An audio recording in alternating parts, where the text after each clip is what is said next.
Every home for sale gets marketed to thousands of home buyers and realtors all at the same time. When two or more buyers make offers on the same house, there's a lot of confusion and misunderstanding on how offers are presented to sellers by both home buyers and less experienced buyer agents too. Real estate agent Linda Kraft is here to help us all out. So when you make an offer on the house, you not always know that there are multiple offers sitting out there, right? That's correct. It is totally up to the seller whether or not they want to give their listing agent permission to disclose that. So I always tell my buyer agents, make sure that you give feedback instantly on CSS that you're bringing an offer, because that will go to the seller and he may hold up on negotiations until you get a chance to get your offer in. Okay, and the house is still on the market while you're negotiating, right? Boy, that's the part people forget all the time. You know, they find this home, they write up an offer, and they just think they have all the time in the world. But that home is still being advertised, it's still being shown, and other offers can come in. So you want to hurry up. And you want to make sure that you have technology like DocuSign to hurry up and get those contracts signed. And some people may think that, oh, I got my offer in first, so mine is going to be considered first. That isn't necessarily the case. No, being first is good because you at least maybe have an opportunity to get a counteroffer or some sort of response, but it doesn't guarantee that you've got a reservation. So just know that the whole time the house is for sale and other offers can come in. Can a seller counter two different buyers at the same time?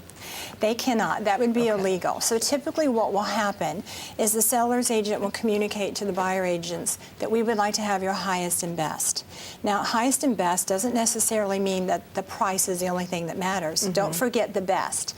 And so when that occurs, you want to look at everything in the offer and see what you can do to make it more favorable, because what the seller wants more than anything is peace of mind that you're going to get to the finish line. The finish line is a closing, and once you get an offer accepted, you're only halfway there. So there's a lot of things in that offer that's very, very important to both the listing agent and the seller. In fact, I have a blog that's got a lot of detailed tips of what you can write in every blank to make it look a lot better. Okay, you might think that the highest offer, well, obviously that's the one that the seller is going to accept, but not necessarily. Many times the seller will accept the offer that gives them that peace of mind, that you know that you're going to get to the finish line with the closing. Because if you bid up a home and it's way above list price, you probably haven't won because it won't appraise, and then the deal falls apart. So sellers and listing agents are looking for realistic offers from buyers that are well qualified. So things like, who did you get your qualification letter from? Is it pre-qualified or is it pre-approved? And is it a lender that a listing agent is aware of that closes a lot of deals, or is it somebody they've never heard of or some online thing? You're not going to win a bidding war with something like that. And then also, who is the buyer agent on the other end?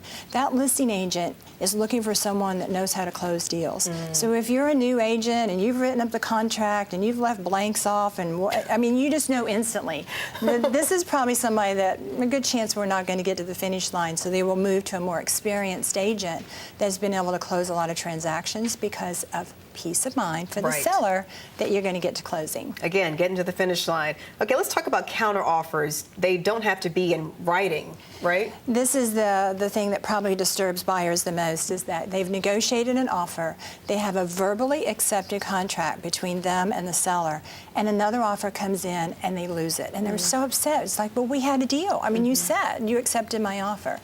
It is not a contract until it's signed, sealed, and delivered to all parties, which means a buyer, when they make an offer, they really need to hurry up. They don't want to, go to a double matinee and watch 2 movies and not be reached. They need to do the deal, get it signed, using DocuSign. Being quick is very, very important. Okay, how do you win a house in a multiple offer without paying too much? And many people, whenever they hear that there's a multiple offer, the buyers just back off. They are so scared. They're afraid that they're going to be in a bidding war, kind of like an auction. Where you get all excited and you end up paying too much for junk. But the price is not the only thing that matters. It's all of the other things that happen afterwards. So we've had an attorney draft for us a multiple offer addendum, which is basically an acceleration clause, where the buyer sits down and they're going to say to our buyer agent, this is what I'm comfortable paying, but this is what I'd like to offer. Well, many times in a multiple offer, you just forget what you wanted to offer and you go straight to your highest and best. With this particular addendum, it allows our clients to be able to write an offer they're comfortable with and hope that they get accepted, but also give them that peace of mind, because they need that too, that we have a cap and you're not going to pay too much. Wealth of knowledge as always. Linda, thank you. Thank you very much for having me. If you or anyone you know is planning to buy a house this year, put an expert negotiator on your side by contacting Linda Craft and her highly trained team at 919-235-0007 or visit lindacraft.com.